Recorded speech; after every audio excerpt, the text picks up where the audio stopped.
ನನಗೆ ಗೊತ್ತಿಲ್ಲ, ಈ ಸರ್ಕಾರ ಬಂದ ಮೇಲೆ ನುಂಗಣ್ಣಗಳು ಜಾಸ್ತಿ ಆಗೋಗ್ಬಿಟ್ಟವ್ರೆ. ಎಲ್ಲೆಲ್ಲಿ ಸಿಕ್ಕುತ್ತೋ ಅಲ್ಲಿ ನುಂಗೋದು. ಈಗ ಗ್ರೇಟರ್ ಬೆಂಗಳೂರು, ಯಾವುದು ದೊಡ್ಡ ಬೆಂಗಳೂರು, ಬೃಹತ್ ಬೆಂಗಳೂರು ಮಹಾನಗರಪಾಲಿಕೆ ಹೋಯ್ತು. ಈಗ ಬೇರೆ ಕ್ವಾರ್ಟರ್ ಬೆಂಗಳೂರು ಅಂತ ಹೇಳಿದ್ದೀನಿ ನೆನ್ನೆನೆ ನಾನು.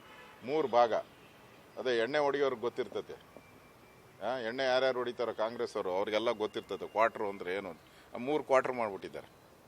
ಸದನದಲ್ಲಿ ನೀವು ಒಪ್ಕೊಂಡಿದ್ದೀರಿ, ಅದನ್ನು ವಿರೋಧ ಮಾಡಬಹುದಾಗಿತ್ತು. ಹಿಂದೆ ನೀವು ಮಾಡಿಲ್ಲ, ನೀವು ಸಲಹೆ ಕೊಟ್ಟಿದ್ದೀರಿ ಅಂತ ನಾನು ಒಪ್ಪೇ ಇಲ್ಲ. ಸದನದಲ್ಲಿ ಅವ್ರಿಗೇನ ಕಿವುಡಿದ್ರೆ, ಕಣ್ಣೇನ ಮಂಜಿದ್ರೆ ಸದನದ ರೆಕಾರ್ಡನ್ನ ತೆಗಲಿ. ನಾನು ಹೇಳಿದ್ದೀನಿ, ಪಾಪಿಗಳು ನೀವು.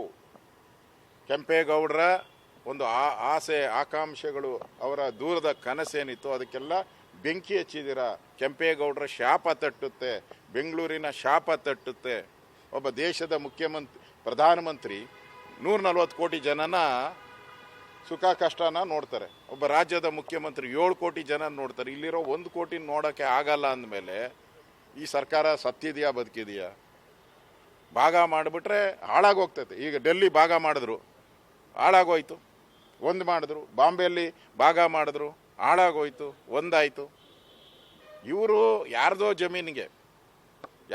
ಜಮೀನುಗಳಿಗೆ ಲಾಭ ಮಾಡ್ಕೊಳಕ್ಕೆ ಮಾಡಿರೋಂಥ ಸ್ಕೀಮ್ ಇದು.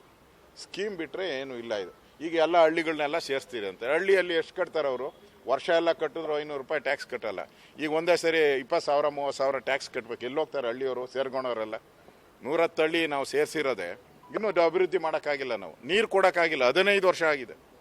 ನಾವೇ ಸೇರಿಸಿದ್ದು. ನಾನು ಬೆಂಗಳೂರು ಇನ್ಚಾರ್ಜ್ ಮಿನಿಸ್ಟರ್ ಇದ್ದರೆ ಕುಮಾರಸ್ವಾಮಿ ಅವರು ಮುಖ್ಯಮಂತ್ರಿ ಇದ್ದು ಸೇರಿಸಿದ್ರಿ. ಅದಕ್ಕೆ ಇನ್ನೂ ನೀರು ಕೊಡೋಕ್ಕಾಗಿಲ್ಲ. ಇದನ್ನೆಲ್ಲ ಸೇರಿಸಿ ರಿಯಲ್ ಎಸ್ಟೇಟ್ ಬೂಮ್, ಈ ಬೆಂಗಳೂರನ್ನು 3 ಭಾಗ ಮಾಡಿದಾರಲ್ಲ, ಅದು ರಿಯಲ್ ಎಸ್ಟೇಟ್ ಬೂಮ್ ಮಾಡ್ಕೊಳಕ್ಕೆ ಮಾಡಿದ್ದಾರೆ.